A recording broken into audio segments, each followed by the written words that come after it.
ஒரு திரைப்படமா பார்க்க போறோம், என்னப்பா இதுக்காக படம் பார்க்கணுமா, இது எங்களுக்கு தெரியாதா அப்படின்னா, நீங்க திரைப்படமா பார்க்க போறவங்களுக்கு படத்துக்கு ஒரு பாட்டு இருக்கு, காதல் காட்சிகள் இருக்கு, ஃபைட் சீக்வன்ஸ் இருக்கு, அப்புறம் ஒரு திரைப்படத்துக்கு உண்டான எல்லா எலிமெண்ட்ஸுமே அதை வச்சிருக்காங்க. கடைசி ஒரு ஃபைட், அந்த ட்ரெயின் ஃபைட்லாம் ஒரு ஹாலிவுட் படம் பார்க்குற அளவுக்கு இதா இருக்கு.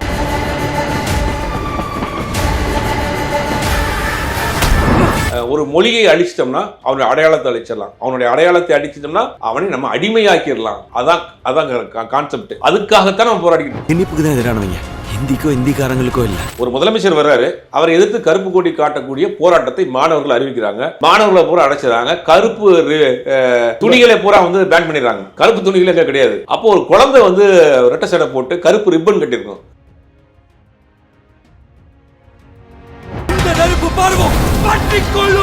கண்டிப்பா வரும். இன்னைக்கு படம் பார்த்துட்டு வெளியே வரக்கூடிய ஃபேமிலியை எல்லாருமே பேசிட்டு போறாங்க, இந்த படம் பார்க்கணும், நம்ம வரலாறு தெரிஞ்சுக்கணும், குழந்தைய கூட்டு வந்து காட்டணும், இன்னொரு ஷோ பார்க்கணும் அப்படின்னு மக்கள் மத்தியில் ஒரு டாக் ஓட ஆரம்பிச்சு. பெரிய வசூலை கண்டிப்பாக கொடுக்கும். ஏன்னா ஒரு 800-900 தேட்டருக்கு மேல பண்றாங்க, டாக்கும் இப்ப நல்லா வந்துகிட்டு இருக்கு. அப்படிங்கும் போது ஒரு பெரிய கலெக்ஷனை கொடுக்கக்கூடிய படம் தான். செந்தமிழை காக்க பெரும் சேனை ஒன்று உண்டு.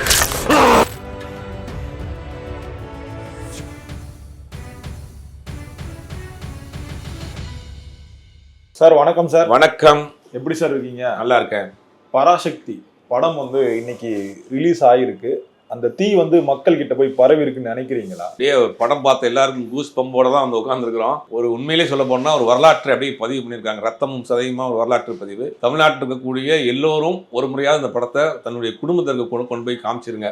எவ்வளவு ஒரு தியாகத்தை, எவ்வளவு ஒரு உயிர் தியாகத்தை, எவ்வளவு பெரிய போராட்டத்தை அன்னைக்கு செஞ்சு இன்னைக்கு கொண்டு வச்சிருக்கிறாங்கன்னா உண்மையிலேயே என்டையர் அந்த டீமுக்கு முதல்ல பாராட்டணும். அதில் நடித்த ஆக்டரை பொறுத்த வரைக்கும் பார்த்தீங்கன்னா சிவகார்த்தியன் இந்த கதையை தேர்ந்தெடுத்து நடிக்கிறதுக்கு ஒரு பெரிய தில்லு வேணும், அதுக்கு அவருக்கு ஒரு பாராட்டு.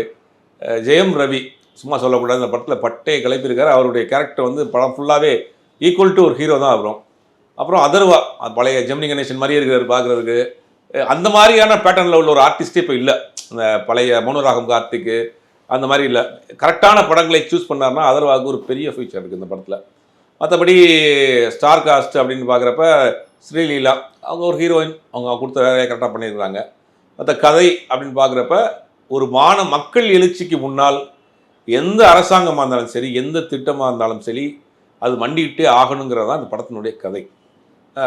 நமக்கு தெரியும் இந்திய எதிர்ப்புங்கிறது 2 காலகட்டங்கள் நடக்குது. ஒரு காலகட்டம் ராஜாஜி காலகட்டங்கள் நடக்குது, ஒரு காலகட்டம் பக்தவத்சலம் ஒரு காலகட்டத்தில் ராஜாஜி தமிழ்நாட்டில் இருக்கக்கூடிய இருமொழி கொள்கை எடுத்துகிட்டு 3 மொழி கொள்கைன்னு கொண்டு வர்றாரு. அதுக்கு பெரிய எதிர்ப்பு தெரிவித்து அதுவும் பணியப்பட்டது, ட்ராப் பண்ணப்பட்டது. அதற்கு பிறகு ஒரு காலகட்டங்கள் 62-64 காலகட்டங்களில் ஒன்றிய அரசு கொண்டு வருது. அதாவது இந்தியை ஆட்சி மொழியாக்குறோன்னு கொண்டு வர்றாங்க. அப்போ வெடித்த போராட்டம் தான் இன்னைக்கு வரைக்கும் அவங்க இந்தியை கொண்டு வர முடியாமல் திணறிக்கிட்டு இருக்காங்க. மத்தியில் எத்தனையோ ஆட்சியாளர்கள் மாறி மாறி வந்தால் கூட அவங்களால கொண்டு வர முடியல. அந்த சமயத்தில் நடந்த ஒரு முக்கியமான விஷயங்களை தான் அந்த படத்தில் பண்ணியிருக்காங்க. அப்படியே வரலாற்று தொகுப்பாக தான் பார்க்கணும், நிறையா தொகுப்பு. சிவகார்த்தியன் ஒரு கல்லூரி மாணவராக இருக்கார், ஒரு போராட்ட களத்தில் இருக்கார். ஒரு கட்டத்துக்கு மேலே அது வேணான்னு அதை விட்டுட்டு வேற ஒரு ரயில்வேயில் வேலை பார்க்குறாரு. அவருடைய தம்பியா அதர்வா இருக்கிறாரு. அதர்வா ஒரு கல்லூரி மாணவராக இருக்கிறார். அதர்வாவும் அந்த போராட்டத்தை கையில் எடுக்கிறாரு. அப்புறம் ஒரு கட்டத்தில் அதர்வா கொல்லப்படுறாரு. அதற்கு அந்த போராட்டத்தை இவருக்கு ஹேண்டில் பண்ணிட்டு இவர் அந்த போராட்டத்தை நடத்தி முடித்து வாபஸ் வாங்கக்கூடிய அளவுக்கு மக்கள் போராட்டமாக முதல் மாணவர் போராட்டம் மக்கள் போராட்டமாக மாறி அப்புறம் இந்திய ஆட்சி மொழி இல்லைங்கிற ஒரு முடிவுக்கு அன்றைக்கி ஒன்றிய அரசு வருது. அப்புறம் அண்ணா 64 ஆட்சிக்கு வந்ததுக்கு பிறகு அண்ணா ஒரு கொண்டு வர்றார், தமிழ்நாட்டில் இருமொழி கொள்கை தான் அப்படின்னு. அன்னைக்கு போட்ட விதை தான் இன்றைக்கி வரைக்கும் நம்ம இருக்கோம். இந்த படத்தில் ரொம்ப நம்ம பார்க்க வேண்டிய விஷயம், இந்தி ஆட்சி மொழியாக ஆகியிருந்தால் என்னென்ன மாதிரியான விளைவுகள் வந்திருக்குங்கிறத சொல்லியிருக்காங்க படத்தில். உண்மையிலே இன்றைக்கி இருக்கக்கூடிய அந்த ஜென்சி கிட்ஸுக்கு எப்போ பாரு அவங்க ஹிந்தி மொழி, தமிழ்நாடு, தமிழ் இது மாதிரியே பேசிட்டு இதை வச்சு ஆட்சி பண்ணிட்டு இருக்காங்க, இதை வச்சு பேசிகிட்டு இருக்காங்க. இது வந்தால் என்ன, கற்றுக்கிட்டா என்ன, ஒரு மொழி தானே இவங்களுக்கு, இது பொழப்பு இதை வச்சு அரசியல் பண்ணுறதுக்கு அவங்க இதை கையில் எடுக்கிறாங்க அப்படின்னு பேசிக்கிட்டு இருக்கிற எல்லாரும் இந்த ஒரு முறை இந்த படத்தை பார்த்துருங்க. அதுக்கு இந்தி ஆட்சி மொழியாக வந்திருந்தால் என்ன ஆகிருக்கும் அப்படிங்கிறதுக்கு ஒரு சீன் வச்சுருப்பாங்க. சிவகார்த்தியன் ஒரு ரயில்வேல ஒரு கடைநிலை ஊழியராக இருப்பார். அடுத்து டிடிஆராக போகிறதுக்காக ஒரு இன்டர்வியூக்கு போயிருப்பார். ஹிந்தி ஆட்சி மொழி ஆயிரும். அப்போ போகிறப்ப ஹிந்தி கற்றுக்குருவார். அதுக்காக ஹிந்தி கற்றுக்கிட்டு இன்டர்வியூ போகிறப்ப எப்பயுமே அவங்க தாய்மொழியை கொண்டவர்கள் வேற ஒரு மொழியை கற்றுட்டு போகிறப்ப அது கொஞ்சம் சின்ன சின்ன மாற்றம் இருக்குல்ல. எங்களை மாதிரி நீ ஃப்ளூன்ஸியாக பேச மாட்டேங்கிறங்கிறதுக்காக ரிஜெக்ட் பண்ணிடுவாங்க. இன்னொரு யூபிஎஸ்சி ப்ரிப்பேர் பண்ணுற ஒரு மாணவர் வந்து அவர் ரிஜெக்ட் பண்ணி அவர் வந்து சூசைட் பண்ணிக்கிறார். அப்போ ஒரு மொழி ஆதிக்கம்ங்கிறது எந்த மாதிரியான தாக்கத்தை ஏற்படுத்தியிருக்கோம். ஒரு தலைமுறையே வந்து அரசு வேலைகள் இல்லாமல் போயிருக்கோம், பெரிய அளவில் கல்வி கிடைக்காம போயிருக்கும், ஒரு பெரிய விஷயம் நடந்திருக்கும். அதைத்தான் அன்றைக்கி வந்து அண்ணா வந்து இப்போ பெரிய போராட்ட களத்தை கையில் எடுத்து இன்றைக்கி அந்த இருமொழி கொள்கைகளை கொண்டு வந்திருக்காங்க. அதனால தான் நம்ம இன்றைக்கி மத்திய அரசு பணிகளில் உலக நாடுகளோடு நம்ம போட்டி போட்டுக்கிட்டு இருக்கிறோம். இன்றைக்கி உலகத்தில் இருக்கக்கூடிய டாப் 10 கம்பெனிஸில் பார்த்தா சிஓவாக இருக்கட்டும், எம்டிஆர் இருக்கட்டும், தமிழர் தான் இருக்காங்க. அதுக்கு என்ன காரணம்? நம்ம இருமொழி கொள்கை.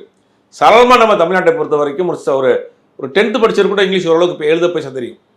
அப்படிங்கும்போது அந்த இருமொழி கொள்கை தான் நமக்கு உலகத்தை தொடர்பு கொள்றதுக்கு ஆங்கில மொழி, தாய்மொழி, தமிழ் மொழி அப்படிங்கிறது நம்ம தெளிவாக இருக்கிறோம். அதை நோக்கி நம்ம போயிட்டு இருக்கோம்.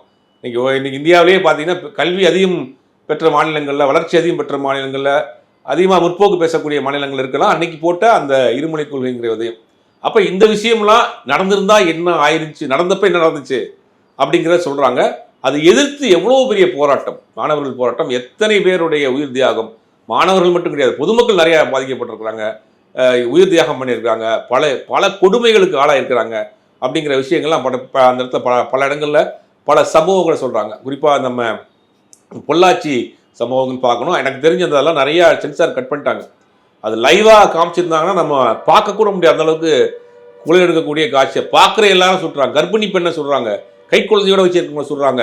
அப்படி இராணுவம் வந்து சூறையாடி இருக்கு. இதெல்லாம் நம்ம வந்து இலங்கையில் நடந்திருக்கு, முள்ளிவாய்க்கால் நடந்தது, இலங்கையில் உள்நாட்டு போர் நடந்தப்ப தமிழர்களுக்கு எதிராக நடந்த சம்பவம் மாதிரி நம்ம கேள்விப்பட்டால் கூட நமக்கு ஒரு மறைக்கப்பட்ட ஒரு வரலாறு. இதுக்கு தான் வந்து அன்றைக்கி ஜெயம் ரவி கூட பிறந்த இது வந்து இந்த சம்பவம் மறைக்கப்பட்ட வரலாறாக இருக்குன்னு டைலாக் பேசுவார் இந்த படத்தில். உண்மையிலேயே அது மறைக்கப்பட்ட வரலாறு. இன்றைக்கு ஏன் அதை பேசுகிறீங்க அப்படின்னா, இன்றைக்கி அந்த நிலைமை வந்துருக்கு. 3 மொழி கொள்கை ஏற்றுக்கிட்டால் தான் மத்தியிலேருந்து நாங்கள் உங்களுக்கு ஃபண்டு ரிலீஸ் பண்ணுவோம், 3 மொழி கொள்கை ஏற்றிக்கிட்டால் தான், தேசிய கல்விக் கொள்கை ஏற்றிக்கிட்டால் தான் உங்களுக்கு வேணுங்கிற உதவிகளை செய்வோம்னு இன்றைக்கி நமக்கு கொடுக்க வேண்டிய நம்மளுடைய உரிமை கிட்டத்தட்ட 6000 கோடி ரூபாய், இந்த 2026 வந்துருச்சு, 6000 கோடி ரூபாயை நிப்பாட்டி வச்சுக்கிட்டு நம்ம பணத்தை கொடுக்காம வந்து 3 மொழி கொள்கை ஏற்றுக்குங்கிறாங்க. அப்போ அந்த விளைவு தான் இன்றைக்கி நடந்துக்கிட்டு இருக்கு. அதான் சிவகார்த்தி அந்த படத்தை ஒன்றும் டைலாக் பேசுவார், என்ன நீங்கள் சாகடிச்சிட்டாலும் என் பேரன் பேத்தி வந்து இந்த போராட்டத்தை தொடருவான், இதுக்காக போராடுவான், இதுக்காக வெல்லுவான் அப்படின்னு. அப்போ இதெல்லாம் வந்து பார்க்குறப்ப நமக்கு நம்ம மொழியை காப்பாற்றுக்கிறதுக்கு, மொழி மட்டும் கிடையாது, அதில் ஸ்ரீலீலா ஒரு டைலாக் பேசுவாங்க. ஒட்டுமொத்த படத்துக்கான கதையே அதான். ஒரு மொழியை அழிச்சிட்டோம்னா அவனுடைய அடையாளத்தை அழிச்சிடலாம், அவனுடைய அடையாளத்தை அழிச்சிட்டோம்னா அவனை நம்ம அடிமையாக்கிடலாம். அதான் கான்செப்ட். அதுக்காகத்தான் நம்ம போராடிக்கிட்டு இருக்கோம். இன்னைக்கு வரைக்கும் போராட்டம் தொடருது. ஒரு காலகட்டத்தில் அமைதியாக இருந்தது, திருப்பியும் ஆரம்பிக்குது. அதுக்காக நம்ம கொடுத்த விலை, தியாகம், உயிர் அப்படிங்கிறது பெரிய விஷயம். அது படம் முழுக்க சொல்லியிருக்காங்க. ஒரு திரைப்படமாக பார்க்க போகிறோம், என்னப்பா இதுக்காக படம் பார்க்கணுமா, இது எங்களுக்கு தெரியாதா அப்படின்னா, நீங்கள் திரைப்படமாக பார்க்க போகிறவங்களுக்கு படத்துக்கு ஒரு பாட்டு இருக்குது, காதல் காட்சிகள் இருக்குது, ஃபைட் சீக்வன்ஸ் இருக்குது, அப்புறம் ஒரு திரைப்படத்துக்கு உண்டான எல்லா எலிமெண்ட்ஸுமே அதை வச்சுருக்காங்க. கடைசி ஒரு ஃபைட், அந்த ட்ரெயின் ஃபைட்லாம் ஒரு ஹாலிவுட் படம் பார்க்குற அளவுக்கு இதாக இருக்குது, பரபரப்பாக போயிட்டு இருக்கு. அவ்வளோ அழகாக பண்ணியிருக்காங்க, பெரிய பொருட்செலவில் பண்ணியிருக்காங்க. இந்த 64 காலகட்டங்கள் அப்படியே கிரியேட் பண்ணியிருக்கிறாங்க. இந்த மாப்பிள்ளை ஒரு 1000 சோடா, அப்படி சின்ன சின்ன இந்த கற்பகம் மூவி அப்படிங்கிற நிறையா டீகோட்லாம் பண்ணுற மாதிரி பண்ணியிருக்காங்க. ஒரு ஒரு சினிமாவாக பார்க்குறதுக்கும் ஒரு கரெக்டான படம். இப்போ அதே மாதிரி படத்தில் வந்து நிறைய டைலாக்ஸ்லாம் வந்து இருக்கும் சார். அந்த இன்ட்ரோல் சீன் அப்போ வந்து சிவகார்த்திகேயன் வந்து பேசுவார், மேலே இருந்து பேசுவார், கருப்பு கொடி காமிச்சா ஜெயிலில் போட்டுருவீங்களா அப்படின்னு பேசிட்டு, எங்களோட முடியும் கருப்பு தான் அப்படின்னு பேசி எல்லாரும் ஜெயிலில் வைக்க முடியுமா, ஜெயில் இருக்கா அப்படின்னு கேட்டிருப்பாரு. படத்தில் அந்த ஒவ்வொரு வசனமும் வந்து இந்த தீப்பொறி மாதிரி இருக்கு, நம்ம எடுத்துக்கலாமா சார்? இல்லை, அந்த சீனே வந்து ஒரு ரொம்ப பிரில்லியண்டான சீனு. ஓகே, ஒரு முதலமைச்சர் வர்றாரு, அவரை எதிர்த்து கருப்பு கொடி காட்டக்கூடிய போராட்டத்தை மாணவர்கள் அறிவிக்கிறாங்க, மாணவர்களை பூரா அடைச்சிடறாங்க, கருப்பு துணிகளை பூரா வந்து பேன் பண்ணிடுறாங்க, கருப்பு துணிகள் எங்கே கிடையாது. அப்போ ஒரு குழந்தை வந்து ரெட்டை சடை போட்டு கருப்பு ரிப்பன் கட்டியிருக்கும், அவர் ஒரு ஆஃபீஸர் வந்து ரிப்பனை பிடுங்குவார். பிடுங்கினவொடனே என்ன பண்ணார்னா, அப்போ தான் சிவகார்த்தி என்ன பண்ணுவார்னா, ஒரு மொட்டை மாடியிலேருந்து ஒரு இந்த கார்பன் பேப்பர் கீழே அடி வெளியே carbon paper, black colour carbon பேப்பரை கட்டாக எடுத்து வந்து ஃபேன் போட்டு அதில் அந்த கருப்பு பேப்பரை பறக்க விடுவாங்க. பறக்க விட்டுட்டு தான் அந்த டைலாக் பேசுவார், எங்கள் முடி கூட கருப்பு தான், என்ன பண்ணுவீங்க அப்படின்னு. அப்போ போராட்டத்தை எங்களுக்கு எந்த வழிமுறையிலும் இங்கே அடைக்கிற முடியாது அப்படின்னு சொல்லப்பட்ட விஷயம். அதில் ரொம்ப தெளிவாக ஒரு விஷயம் பண்ணியிருக்காங்கன்னா, இது அண்ணாவையோ கலைஞரையோ ரொம்ப டீப்பாக காமிச்சிருந்தாங்கன்னா இது ஒரு சார்பு படமாக போயிருக்கும், இது திமுக படமாக போயிருக்கும் அப்படின்றதுனால அதை ரொம்ப தெளிவாகவே தவிர்த்திருக்காங்க. அண்ணாவே ஒரு முறை ஒரு சீனில் ஜெயிலில் இருக்காரு, அப்புறம் கடைசியில் முதலமைச்சர் ஆகிறாரு, இருமொழி கொள்கைங்கிற தீர்மானத்தை சட்டமன்றத்தில் கொண்டு வர்றாரு. அதோடு அண்ணாவுடைய கேரக்டர் முடிஞ்சிச்சு. கலைஞரே ஒரே ஒரு சீனில் காட்டுறாங்க. பேப்பருக்கு தணிக்கையில் வருது அன்னைக்கு. அன்னைக்கு எவ்வளோ அடக்குமுறை பாருங்க. ஒரு பேப்பர் பிரிண்ட் ஆகி ஒரு செய்தி வர்றதுக்கு அடக்குமுறை வருது, அதை வந்து தணிக்கை பண்ணுறாங்க. அப்போ அடுத்த சூரியன் உதிக்கும் பொழுது இந்த முரசொலியும் வெளியே வரும் அப்படின்னு கலைஞர் பேசிட்டு கலைஞர் அரெஸ்ட் பண்ணுவாங்க. அன்னைக்கு எல்லாருமே பல பேர் ஜெயிலில் தான் இருந்திருக்காங்க. போராட்ட காலத்தில் ஜெயிலில் இருந்திருக்காங்க இதுக்காக போராடி. அந்த போராட்டத்தினுடைய தொடர்ச்சியாக தான் அண்ணா வந்து ஆட்சிக்கு வந்தார். ஒரு 15 வருஷம் போராட்டத்தை கையில் எடுத்து பல முறை சிறைச்சாலைக்கு போயிட்டு வந்து அதுக்கு பிறகு தான் அண்ணா வந்து ஜெயிலில் இருக்கிறார். இதெல்லாம் வரலாறு தெரியாமல் சில பேர் இன்னைக்கு உடனே முதலமைச்சர் ஆகலான்னு நினைக்கிறாங்க. அது வரலாறு இப்போ தெரிஞ்சுக்கணும். ஒரு மிகப்பெரிய போராட்டம். அந்த மாதிரி நிறைய சீன்ஸ் சொல்லிட்டு போகலாம். எல்லாமே படத்தில் வந்து ஒரு உணர்ச்சி பூர்வமான சீன் தான். இல்லை அதே மாதிரி இந்த படத்தில் வந்து இந்த புறநானூறு படைன்னு சொல்லிட்டு ஒன்று காமிப்பாங்க சார். ஒவ்வொரு மாநிலத்துக்கும் வந்து ஒவ்வொரு தலைவர் மாதிரி ஒன்று காமிப்பாங்க. நிறைய கேமியோஸ் வந்து இருந்தது. ஒரு பேன் இண்டியா படமாக உருவாக்கியிருக்காங்களா சார்? இல்லை உண்மையில முன்னாடி வந்து அப்படிதான் இருந்ததா? இல்லை, அதுதான் ரொம்ப பிரில்லியண்டான ஒர்க். என்னன்னா, இந்தி எதிர்ப்புக்கான போராட்டத்தை தமிழ்நாடு தான் முதல்ல தொடங்குது. தமிழ்நாட்டில் தொடங்கி தான் தமிழ்நாட்டில் முடிக்கப்படுறது. அதான் முக்கியம். Okay okay. அகில இந்திய அளவில் தமிழ்நாட்டில் தொடங்கப்படுது. ஆனால் அதற்கு அந்த தீ வந்து தென்னிந்தியா முழுவதும் பரவுது. அப்படியே இங்கே பற்ற வச்ச தீ பரவட்டும் அண்ணா சொன்னார் இல்லையா, அண்ணா பற்ற வச்ச தீ தான் தென்னிந்தியா முழுவதும் பரவுது. அங்கே அவ்வளோ வீரியமாக போகலை. ஒரு குறிப்பிட்ட குழுவாக பண்ணுறாங்க. கேரளாவில் ஒரு குழுவாக பண்ணுறாங்க, கர்நாடகாவில் ஒரு குழுவாக பண்ணுறாங்க, ஆந்திராவில் ஒரு குழுவாக பண்ணுறாங்க. ஆனால் வீரியமாக பண்ணது யாருன்னா தமிழ்நாடு தான். அப்போ அந்த மக்களும் ஆதரவு கொடுக்குறாங்க. அதை பொறுத்த வரைக்கும் அந்த சீன் இன்னொரு சீன் மைண்டாக பார்த்துருப்பீங்கன்னு நினைக்கிறேன். சிவகார்த்தியனுக்கு ஒரு போலீஸ் ஸ்டேஷனில் கொடுமை பண்ணி அவரை கொண்டு வந்து ஒரு ரயில் பெட்டியில் வச்சு ஒருத்தர் வந்து சிகிச்சை பண்ணுவார். ஒரு இந்திக்காரர், ஹிந்தி பேசக்கூடிய மன்னர், பத்திரமாரு தம்பி அப்படின்னு ஹிந்தியில் சொல்வார். அப்போ என்னன்னா, மனிதர்களுக்குள் வேற்றுமையே கிடையாது. பாலாப்போன அரசியல் தான் இதை வைத்து ஒரு அரசியல் பண்ணுறாங்க அப்படின்னு. நம்மளை பொறுத்த வரைக்கும் என்றைக்குமே நம்ம வந்து ஹிந்தி பேசக்கூடிய மக்களுக்கோ ஹிந்திக்கோ எதிரானவர்கள் கிடையாது. இன்னைக்கு எத்தனையோ பேர் தமிழ்நாட்டில் ஹிந்தி பேசக்கூடிய மக்கள் வாழ்கிறாங்க. அவர்கள் மாநிலத்தை விட இங்கே ரொம்ப சொகுசாகவும் பாதுகாப்பாகவும் அன்பாகவும் இருக்கிறாங்க. போச்சுன்னா கூட போக மாட்டாங்க. அந்த அளவுக்கு தான் நம்மளுடைய கல்ச்சர். அப்படி தான் வாழ்ந்துட்டு இருக்கோம். ஆனால் ஒரு மொழியை திணிக்கிறப்ப தான் எங்களுக்கு போகுது. எங்களுக்கு திணிக்காதங்க எங்கெல்லாம். அதைத்தான் இந்த படத்தில் என்னன்னா, அங்கே எந்த மொழிக்கும் எதிரானவர்கள் தென் மாநிலம் முழுவதுமே இந்த போராட்டம் வந்து பற்றி எரிஞ்சிருக்கு. தமிழ்நாட்டில் கொளுத்தி விட்ட தீ வந்து தென் மாநிலங்கள் முழுவதும் போயிருக்கு. அந்த பசில் ஜோசப் ஒரு கேரக்டர் பண்ணியிருக்காரு. அதாவது தேட்டரே கிளாப் பண்ணுவாங்க அந்த சீன் அவர் வர்றப்ப. ராணா ஒரு கேரக்டர் பண்ணியிருக்காரு. நிறைய கேரக்டர் கேமியோ பண்ணியிருக்காங்க. அது கரெக்டான சாய்ஸ்ன்னு நினைக்கிறேன். ஏன்னா அது தென் மாநிலங்கள் முழுவதும் அந்த இந்திய பேருக்கான போராட்டம் நடந்திருக்கு. அப்போ அங்கிருந்தே ஒரு ஸ்டார் கொண்டு வந்திருக்கோம். பார்க்குறப்ப அது ராணா மாதிரியே தெரியல. யாரோ ஒரு புதுமுகமாக ரொம்ப டீப்பா பார்க்குறப்ப தான் தெரியும். பசில் ஜோசப் பார்க்குறப்ப ஒரு மிலிட்டரி ஆஃபீஸர் நிற்கிறாரு. கட் பண்ணால் அவருக்கு ஒரு ஃபிளாஷ்பேக் வச்சிருக்காங்க. அப்படி படத்தில் அங்கங்கே ஒரு கூஸ்பம்ப் சீன்ஸ் நிறைய வச்சிருக்கிறாங்க. இது வந்து தமிழ்நாடு ஆரம்பிச்ச அந்த ஒரு போராட்டம் தென் மாநிலங்கள் முழுவதும் போச்சு. இன்னொரு மேட்டர் வந்து ஒரு வெஸ்ட் பெங்கால் ஒரு லேடி ஒருத்தவங்க வந்துப்பாங்க இந்த போராட்ட காலத்துக்காக. பொதுவாகவே சொல்ல போனால் நம்மளை மாதிரி அவங்களும் வந்து பெங்காலி மக்கள் வந்து பெங்காலி மொழியில் வந்து நிறைய வரலாற்று இலக்கியங்கள் இருக்கு. இலக்கியங்கள் அந்த மாதிரியான விஷயங்கள். அந்த மொழிக்கு பெரிய தொன்மையான மொழி பெங்காலி மொழி. அப்படின்னால அவங்களும் அதை எதிர்த்தாங்க. தமிழ்நாடுக்கு அடுத்து பெரிய வீரியமாக போராட்டத்தை நடத்தியது வந்து பெங்காலி. அதை கரெக்டாக வந்து அதையும் கொண்டு வந்து டச் பண்ணியிருக்காங்க. பெங்காலிலேருந்து ஒருத்தவங்க வர்றாங்க, தென் மாநிலங்கள் முழுவதுமே வர்றாங்க. அப்போ அதுக்கு ஒரு ஆர்டிஸ்ட் வேணும்ல. அப்போ அது பேன் இண்டியா மூவியாக கிடையாது, சவுத் இந்தியன் மூவியாக பண்ணியிருக்காங்க. சவுத் இந்தியன் மூவியாக இருக்கிறதுனால ராணா வந்திருக்காரு, பசில் ஜோசப் வந்திருக்காரு, அவங்கெல்லாம் வச்சு அதை நல்லா பண்ணியிருக்காங்க. அதெல்லாம் அதே மாதிரி படத்தை வந்து நிறைய ஆர்டிஸ்ட் இருந்தாலுமே இன்னொரு பக்கம் வந்து படத்தை வந்து தூக்கி நிப்பாட்டினது வந்து இந்த இசை தான் சார். இந்த பேக்ரவுண்ட் ஒர்க் இருக்குல்ல, அது ரொம்பவே பயங்கரமாக இருந்தது. அதை பற்றி உங்களுடைய கருத்து? ஜிவி பிரகாஷோடைய இது 100வது படம். ஓகே, அது எப்படி 100 படம் போனார்னு தெரியல எனக்கு. அவ்வளோ ஃபாஸ்ட்டாக போயிடுச்சு. ஜிவியோட நான் நிறைய ஒர்க் பண்ணியிருக்கேன், விளம்பர படங்கள் ஒர்க் பண்ணியிருக்கேன். ஏன்னா சொல்ல போனால் ஜிவியினுடைய முதல் விளம்பர படம் நான் தான், என்னோட தான். முதல்ல ஒரு மியூசிக் டைரக்டராக ஒர்க் பண்ணது என்னோட தான் ஒர்க் பண்ணார். நான் தான் ஜிவியினுடைய முதல் கம்போசிஷனுக்கு எழுதினேன். முதல் ஒரு விளம்பரம், ஒரு வாஷிங் பவுடர்னு நினைக்கிறேன், வாஷிங் பவுடர் சோப்பு ஒன்று, அதுக்கு வந்து ஒரு ஜிவி அப்போ தான் முதல்ல மியூசிக் டைரக்டராக. என்னுடைய எழுத்து தான் முதல்ல ஜிவி கம்போஸ் பண்ணேன். இன்னைக்கு 100 படத்தில் வந்து நிற்கிறாரு. ஒரு பெரிய வளர்ச்சியாக இருக்குது. உண்மையிலேயே சந்தோஷமாக இருக்குது. ஒரு சமூக அக்கறை உள்ள நல்ல மனிதர் அவர். இந்த படத்துக்கு ரொம்ப ஆத்மாத்மாக ஒர்க் பண்ணியிருக்காரு. அவருக்கு அந்த உயிரை கொடுத்து அந்த ஃபீல் அவருக்கே வந்திருக்கு. அந்த சீனை பார்க்க பண்ணியிருக்காரு. ரீரெக்கார்டிங்கில் ரொம்ப பிரமாதமாக பண்ணியிருக்காரு. ஒரு பிரில்லியன்ட் ஒர்க் அது. அதே மாதிரி சுதா கோங்கரா மேம் பற்றி பேசியாகும். அந்த படம் பராசக்தி இவங்க எடுக்க ஆரம்பிச்சோடனே நிறைய விமர்சனம் வந்து இவங்க மேலேயே வந்து வைக்க ஆரம்பிச்சிட்டாங்க. இவங்கெல்லாம் வந்து பராசக்தியை வந்து எடுக்கலாமா, இவங்க வந்து இந்திய எதிர்ப்பு பற்றி பேசலாமான்னு சொல்லிட்டு அவங்க மேலே நிறைய விமர்சனம் வந்து வச்சுட்டு இருந்தாங்க சார். அதுக்கு படத்துலேயே ஒரு டைலாக் ஒன்று பேசியிருப்பாங்க. இப்போ நீங்கள் வந்து தெலுங்கை வந்து நீங்கள் மொழியாக ஆக்கிட்டீங்கன்னா முதல் ஆளாக வந்து எதிர்க்கிறது வந்து நான் தான் எதிர்ப்புன்னு சொல்லிட்டு அந்த பதிலடி வந்து படத்தின் மூலயமா வந்து கொடுத்துருந்தாங்க. இல்ல படத்தின் மூலியமா அந்த கேரக்டரை சிறிலீலா கேரக்டரை வச்சுட்டாங்க. ஒரு தெலுங்கு பேசக்கூடிய பொண்ணு இந்தி மொழிக்கு எதிராக தமிழ்நாட்டு இளைஞர்களோட சேர்ந்து போராடுவாங்கன்னு வச்சுட்டாங்க. அப்ப அந்த பொறுத்த வரைக்கும் இந்த தென் மாநிலங்களை பொறுத்த வரைக்கும் அவங்க ஒரே கல்ச்சர் தான், மெட்ராஸ் ரீஜனா தான் இருந்துச்சு. ஒரு மக்கள் தொகை பெருக்கம், மொழி வாரியாக மாநிலம் பிரிக்கப்பட்ட பிறகுதான் போச்சு. அப்ப எல்லாம் ஒன்னா தான் இருக்கும். தெலுங்கு, ஆந்திரா, கர்நாடகா, கேரளா ஃபுல்லாவே சவுத்து ஃபுல்லாவே ஒரே திராவிட நாடுன்றோம். நமக்குள்ள எந்த பிரிவினையும் கிடையாது, ஒன்றா தான் இருந்திருக்கிறோம்.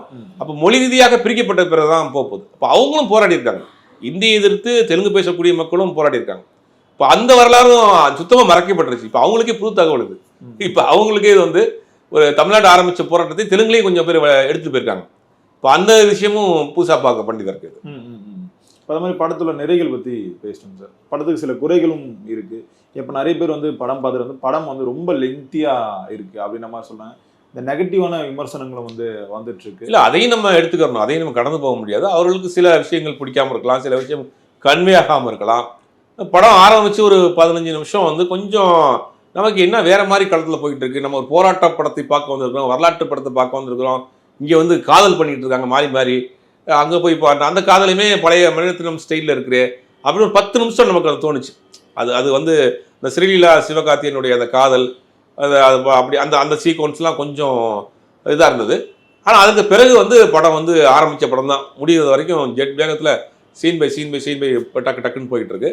ஒவ்வொருத்தவங்களுக்கும் ஒரு டேஸ்ட், அது நம்ம எல்லாரையும் வந்து கம்பல் பண்ண முடியாது. இந்த படம் எனக்கு பிடிச்சிருக்கு நீங்கள் பிடிக்கணும் அப்படின்னு சொல்ல முடியாது. ஓவராலாக அந்த படம் ஃபர்ஸ்ட் ஆஃப் ஒரு 10 நிமிஷம் 15 நிமிஷம் கொஞ்சம் லேகாக இருக்குது, அதை கொஞ்சம் ட்ரிம் பண்ணியிருக்கலாம்.